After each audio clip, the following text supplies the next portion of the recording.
You're doing something wrong with your car's tires right now, even if you think everything is fine. It doesn't matter if you check the pressure every week, follow the sticker on the door, or trust the TPMS.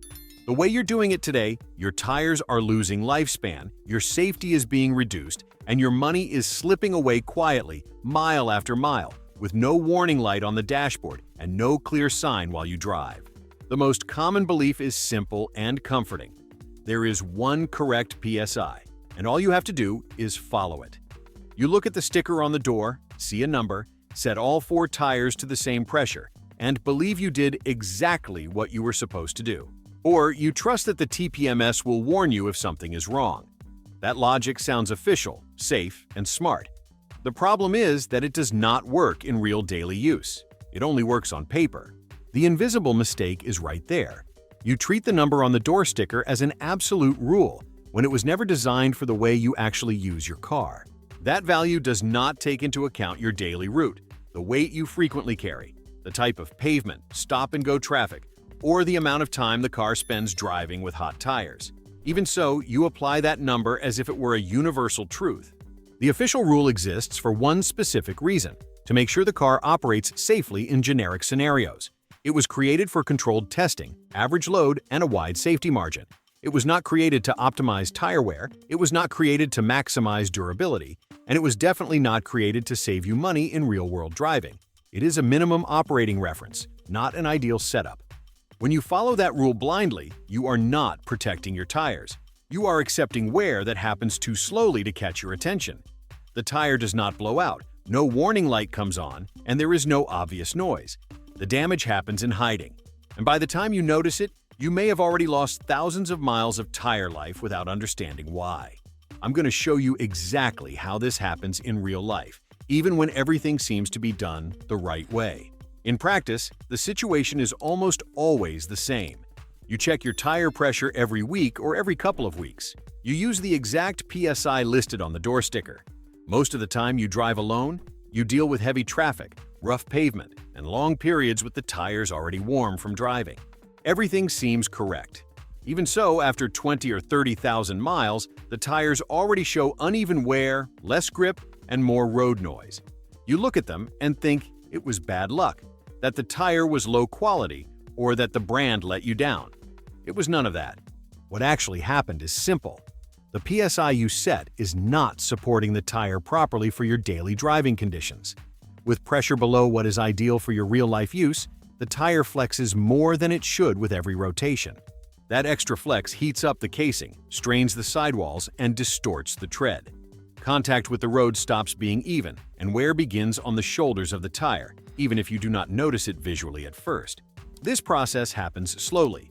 Every mile driven with the wrong pressure creates tiny internal damage. The rubber heats up more, the structure works outside its ideal range, and the energy that should be turning into motion turns into heat and wear. You do not feel the car pulling, you do not notice obvious instability, and you do not see any warning light on the dash. The car keeps driving normally while the tire is being consumed from the inside. After a few months, the result starts to show. The tread loses efficiency, the car starts using more fuel, braking gets worse, and the tire reaches the end of its life much sooner than expected. Not because you drove badly, but because you trusted a number that was never meant to optimize real-world use. And here is the detail that almost no one understands. The sticker on the door is not an ideal setting. It is a compromise between comfort, minimum safety, and cost for the manufacturer. It does not know how many people you carry every day, how much weight you haul, or what your route is like. Even so, you treat that number as if it were final. Now let's put real numbers on this so you can understand the size of the silent loss this mistake causes. Let's talk real numbers. A tire designed to last 50,000 miles rarely reaches that mark in normal city driving. In most cases, it is done somewhere between 35 and 40,000 miles. That is not a coincidence.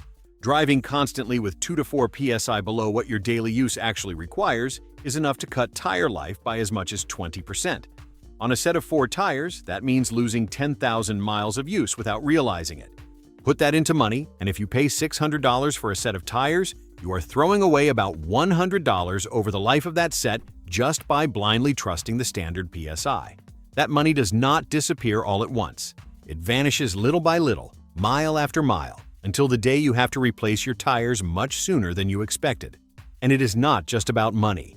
Incorrect pressure completely changes the tire's contact patch with the pavement.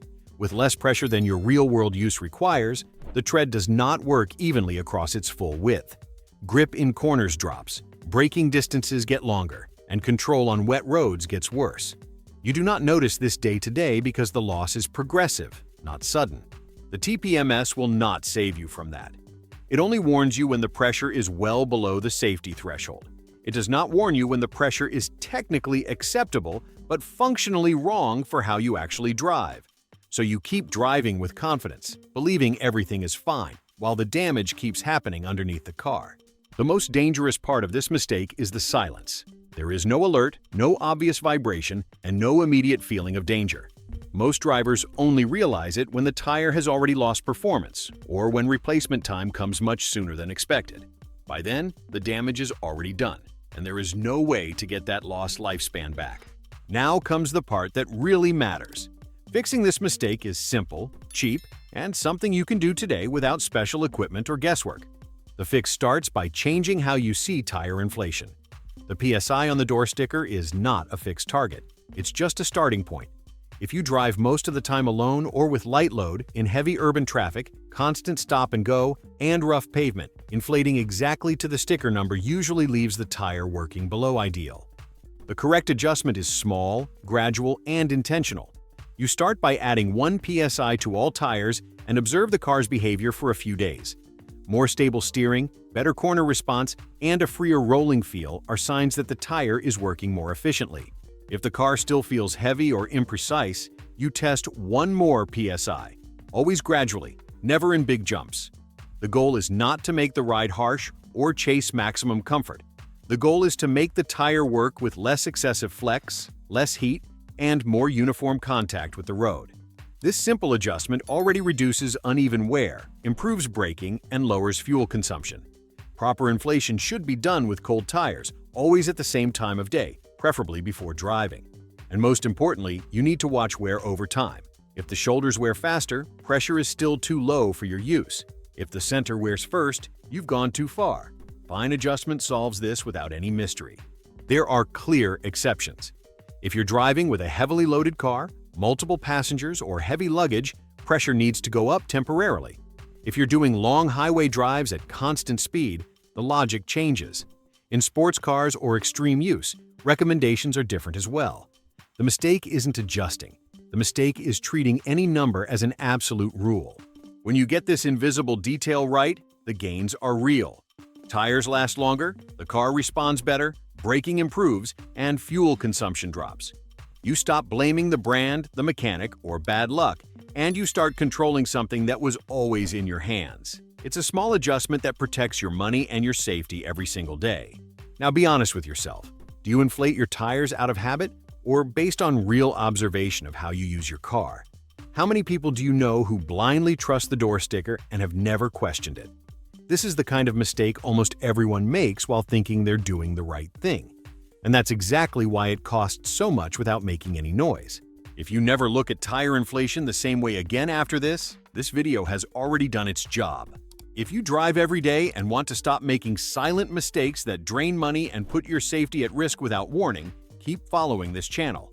Here, you learn how to look at your car the right way, question rules that are repeated without thinking, and make practical decisions that actually matter in real-world use. Subscribing is the simplest way to stop being held hostage by bad habits that everyone treats as normal.